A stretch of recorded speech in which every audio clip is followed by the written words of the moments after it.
I am a songbird. Hey guys, welcome back to another episode of Earthly Nutrition. Thank you so much for joining me once again today. Today I wanted to suggest something for you guys and to give you a little bit of information about fat-soluble vitamins, including A, D, E, and K. You're going to get A and E and K in your food, and because we're not consuming dairy products that have been enriched with vitamin D, you'll probably be taking a supplement, and this also applies to that. So when you're taking your vitamin D supplements, if you are doing that, these kind of tips will apply to that as well. So today I just wanted to talk about how fat increases the absorption of fat-soluble vitamins, because it's kind of interesting, and it kind of it should make you think about, what kind of vegetables you're eating, and maybe if you should include something with a little bit of fat into it, just to make absorption a little easier for your body. So let's get into a little bit of science here.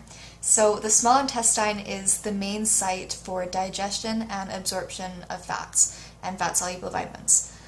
So the first thing that will happen is that the gallbladder, which is attached to the liver, and it's kind of like a holding chamber for something known as bile. So when bile is released into the small intestine, it works by emulsifying the fats, and so it breaks it down into smaller globules, into monoglycerides and into just fatty acids. So these fat products are going to actually combine with the bile acids at this point and form something called micelles.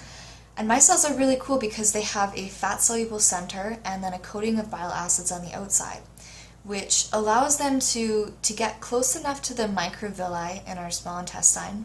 And so in our small intestine we have these finger-like projections, and then on the top of these finger-like projections are even more tinier finger-like projections called the microvilli.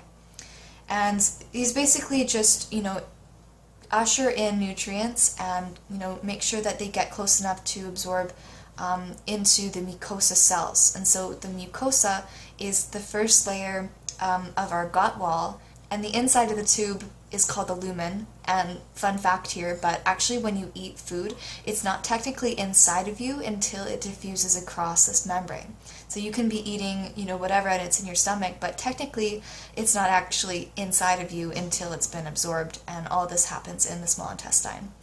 So the micelles get close enough, they diffuse across. It is a simple diffusion, so it does not require any input of energy nor carrier molecules. That's why fat is so kind of easily absorbed in the body.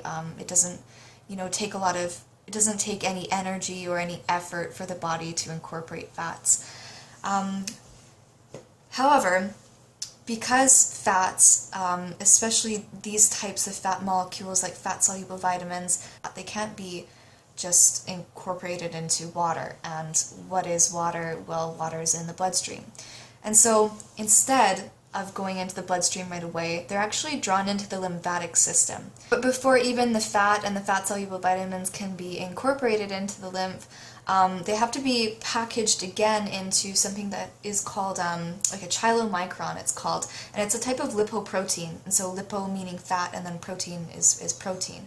Proteins are, in this case, going to carry this package of goodness, of fat and vitamins, throughout our body through the lymphatic system, which eventually will drain out into our bloodstream.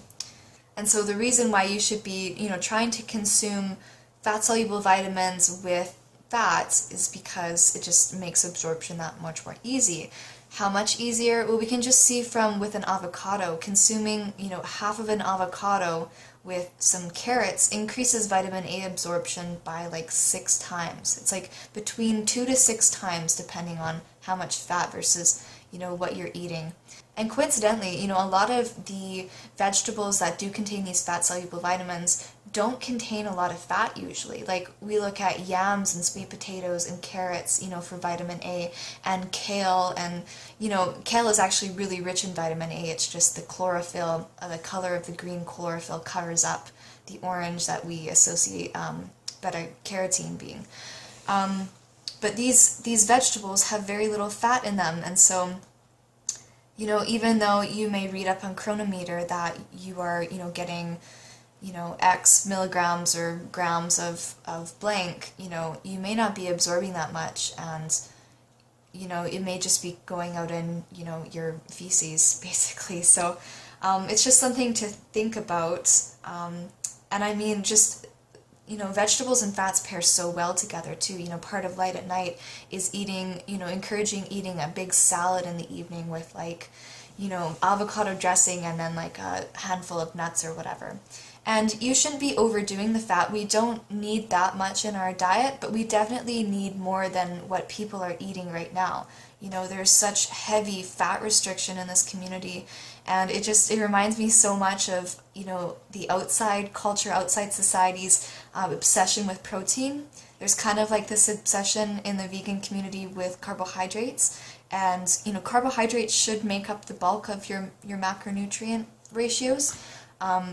Probably between like 45 and 65% maybe, but it all depends on what you feel best doing, of course. But fat should not be restricted to under 10% daily. I read in textbooks, I've read anywhere, like, credible nutritional science information, that going under 10% of your daily calories coming from fat puts you at risk for developing fatty acid deficiencies. But not just that, but as I just talked about, these vitamins that require fat to be absorbed. If they're not getting absorbed, then you're going to have problems in all the, roles and responsibilities that those vitamins have. Like vitamin A, like gene regulation, right? And eyesight, vitamin E, skin, and, I think gene expression again for vitamin E, and it's also an antioxidant, so it fights off free radicals in your body. And then with D and K, like K, immediately I think blood clotting. All these problems can start to occur if you are cutting down your fat to the point where, it's just things are not working how they should be. And so just keep that in mind. And so, sorry for rambling. That was basically why you should eat vegetables and fat together, and especially vegetables that are known to have a lot of fat-soluble vitamins. Alright, well, I hope you learned something, and have a wonderful day, guys, and I'll see you next video. Bye.